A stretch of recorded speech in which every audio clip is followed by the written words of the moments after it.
Welcome to the Messianic Lamb Video YouTube Network. Mr. Mark wrote that for me. I'm Cora Mae Reithbaum, and I'm Sherry's third cousin, 4 times removed. And I'm also the family storyteller in training.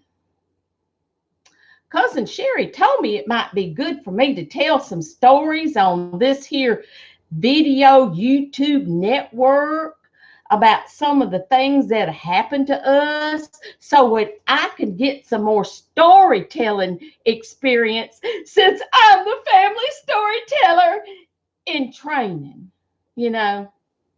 Well, anyway, I was thinking today about what I could tell. And I got to thinking about that time I was a house sitting for Cousin Sherry. She and Cousin Bob had gone out of town, and they asked me to house sit. Well, I didn't understand at first because I knew about babysitting, but house sitting seemed kind of strange. But when Sherry explained to me it was kind of like babysitting, you was just a watching a house. So I said yes. I mean, it seems simple enough. You know, a house ain't going to run off like a young'un will. Anyway, I moved in while they took their trip. And since I was up here in the area, I was invited to dinner by some of my friends. Well, you know, it was getting dark when I went towards the garage. You know, you eat dinner at night, evening time. Well, I was going out the garage door to get into Cousin Sherry's automobile car because she had lent it to me, and I have a license and everything. Well, I switched on the light in the garage, right standing at the kitchen door going into the garage. And what do you reckon I saw? You'll never guess it. Never. I wasn't expecting it. I saw the biggest, ugliest snake this long. I looked out that kitchen window and I seen it laying on the garage floor right next to the car. Oh, it was a lying in wait for me. When I flipped on that light, I looked at it and it looked at me and it raised its ugly head and it went like this. Well, I knew right away that was a bad snake. And y'all know what I did next? I locked the door. Now, I know in my lightning fast brain that snake couldn't have turned that doorknob, but then you really never know, do you? And I wasn't not going to take no chances because I knew I was in a trouble by the looks at that nasty, ugly old snake. Well, my first thought was, where does Cousin Bob keep his shotgun? You know, a shotgun will take care of a lot of things, especially if you use both barrels. And I was thinking this was definitely a 2-barrel situation. But then I thought that ugly thing is too close to Cousin Sherry's automobile car, and I might kill the car, and that wouldn't be pretty. And besides that, I don't think Cousin Sherry would be happy. But then I had an idea. I remembered the neighbors. Neighbors is always good to run to when you's in trouble. And I was in a mess of it by the looks of that mean old snake. It's the neighborly thing to do to help your neighbor in trouble. And Cousin Sherry had some right fine neighbors. So I ran out the back door and I jumped the fence. I didn't even take the time to unlock the gate. I flat-footed that fence and off I went a running lickety-split to the neighbors next door. Well, I knocked on the door, and when Martha saw me, she asked me what was wrong because she could tell I'd have been a running. I was probably white in the face too, all pale and scaredy-fied. And I told her about that big old ugly snake in Cousin Sherry's garage. And she looked at me, and then she asked the strangest thing. She said, did that snake have a round head, or did it have a pointy head? Well, it flashed through my mind maybe she'd gotten a little too much sun while she'd been hanging out the clothes that afternoon.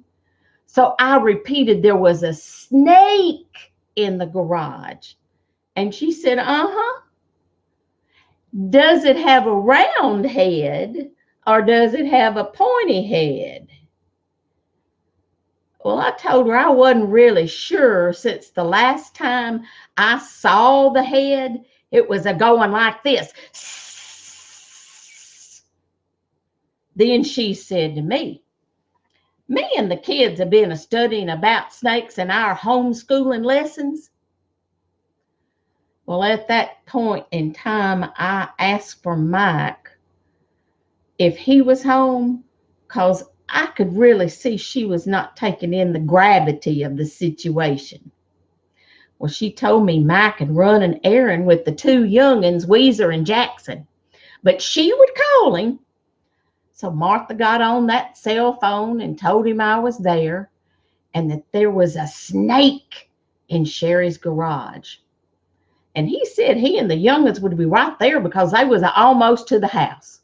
Well, just a few minutes later, he come a-rolling down that driveway, and he and the young'uns jumped out of the truck. Weezer and Jackson came a-running to me all excited and said, Miss Cora Mae, does the snake have a round head, or does it have a pointy head? And then they began telling me how they was studying snakes in their homeschooling and how interesting it was. Well, I couldn't disappoint the little darlings. I looked at their cute little faces and I told them that when their daddy cut that snake's head off, I would get a mason jar of some of my Uncle Ethbert's moonshine and put that snake's head in it just for them.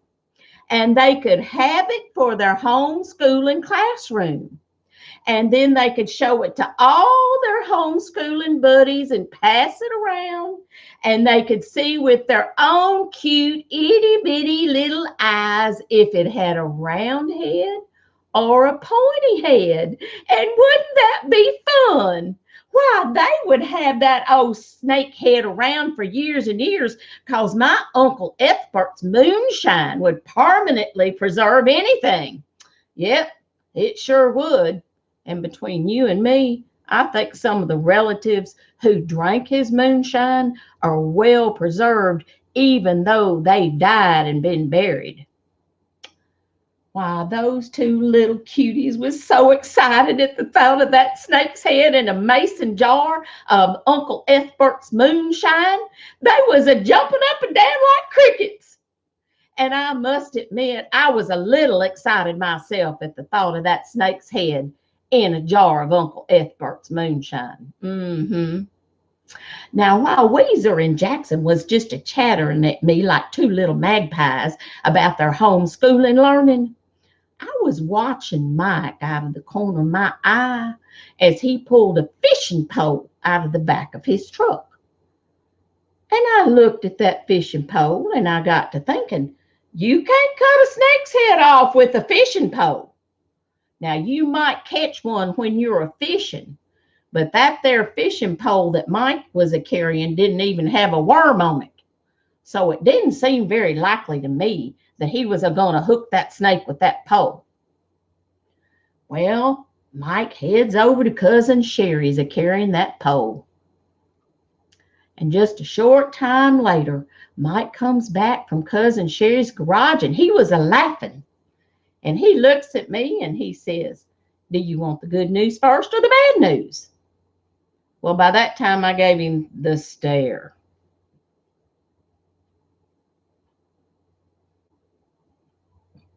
Wait. He says, the good news is the snake is gone. The bad news is I don't know where it went. Well, I went on back to Cousin Sherry's, but you know what?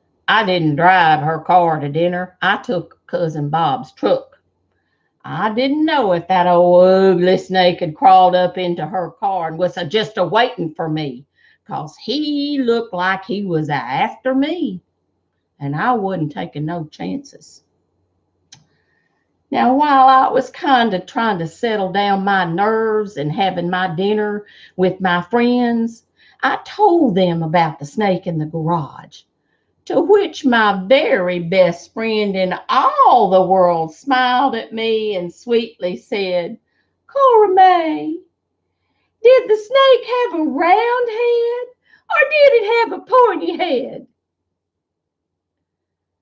To which I promptly replied to her, I didn't know what kind of head it had, but I wanted the head separated from the body. And then she sweetly asked me, did it have round eyes or did it have slotted eyes? To which I replied, I did not notice what kind of eyes it had while it was doing this. Then she says, well, I have some good news and I have some bad news. And I gave her the stare.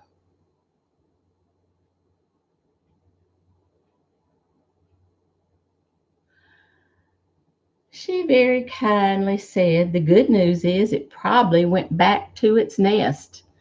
The bad news is it's probably laid eggs in your garage or Cousin Sherry's garage. Needless to say, I did not enjoy my dinner with her. And my other friends thought it was right funny. I didn't think it was funny. And I didn't think it was funny that they thought it was funny, because it wasn't funny. Now, a few days later, Cousin Sherry's son, Daniel David, called to see if I needed anything. He knew I was watching his mama's house. Now, Daniel David raises venomous snakes. And he also jumps out of perfectly good airplanes with a sheet thing called a parachute, which I have never figured out yet. But we kind of think he does this weird stuff because Carla Jean dropped him on his head when he was a baby. But we don't talk about that much. Anyway, seeing as how he was this snake expert and all, I told him about the snake in the garage, thinking he might know what kind it was. And I told him it was a long snake, and it was a dark green snake, and it went sss.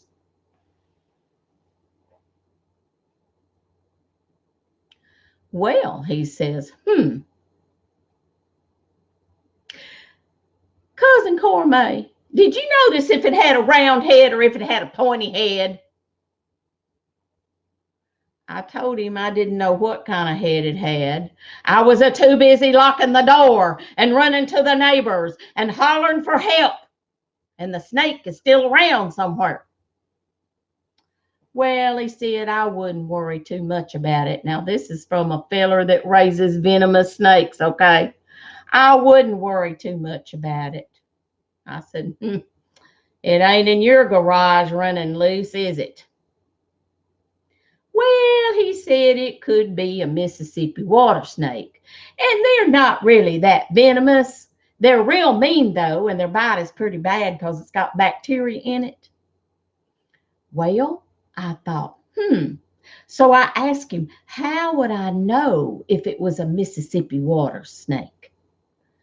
Well, Daniel David told me the stupidest thing I had ever heard in my life. He said, poke it with a stick, and if it chases you, it's a Mississippi water snake, because they're very aggressive. I told him I was not going to be a poking no snake with a stick. I might take aim at its head with a garden hose. Other than that, I'm not going to get that close. Well, when Cousin Sherry and Cousin Bob returned from their trip, Sherry and I went down to the store, and Cousin Bob got out the tractor to cut the grass around the pond. And when we returned, guess what was a line in the driveway? Yep, you guessed it the first time. That big old ugly snake. But there was one thing different this time. Its head had been chopped off. Yep. Cousin Bob said as he rode on the tractor cutting the grass, he went by a tree, and that old snake jumped out from behind that tree and went sss. He said, I knew it was a bad one. So he stopped and got off his tractor, and he pulled out his machete and he chopped its head off. Yep. Cousin Bob is a real country boy. He knows what to do with a sneaky, slimy, hissy snake. He didn't check to see if it had a round head or a pointy head. He said when he heard that a hissing, he knew it had to die. And you know what else he told me? He said even after he chopped that head off, the head was still a hissing at him. That was one bad snake. Well, the snake was dead. And me and Cousin Sherry and Cousin Bob were happy. And then we got a mason jar of Uncle Ephbert's moonshine. And we put the head in it and gave it to Weezer and Jackson. And they was happy. And their homeschool buddy was happy. And so we were all happy. So we have a happy ending to this story because I don't like sad endings. And it's a true story. But you know, I got to thinking how Elohim teaches us spiritual things through things that happen around us. And I got to thinking about this, and I think Elohim might have been showing us this. You know, old Hasatan is a snake. He's an old serpent who sneaks up to bite us. If we walk in darkness, we can get bit because we don't see him until it's too late. But if we turn on the light of Elohim's word, like I turned on the light in the garage, it exposes him. And he might hiss at us because it makes him mad to be exposed. But then we pull out the sword of the Spirit to chop his head off, like Cousin Bob used that machete on that bad old snake. Because if and we don't chop his head off, why, he'll return again and try again, just like the one in the garage returned. And you can be assured of this. Hasatan snakehead is a pointy head, so chop it off. Chop, chop, chop, chop, chop, chop, chop. With the sword of the Spirit, the word of Elohim. Amen. Hallelujah. Woo! Chop his head off.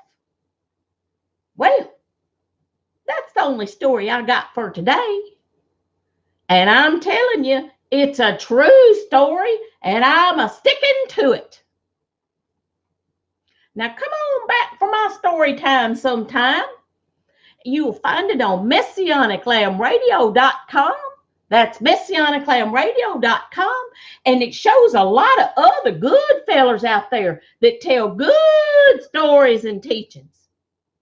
And I would like to remind everyone that donations to Messianic Lamb Network are important, and they really are appreciated. So we do ask you to prayerfully consider any donations as the Lord leads you. Well, I'm a Cora Mae Reithbaum, Sherry's third cousin, 4 times removed. And I'm the family storyteller in training. Until next time, bye.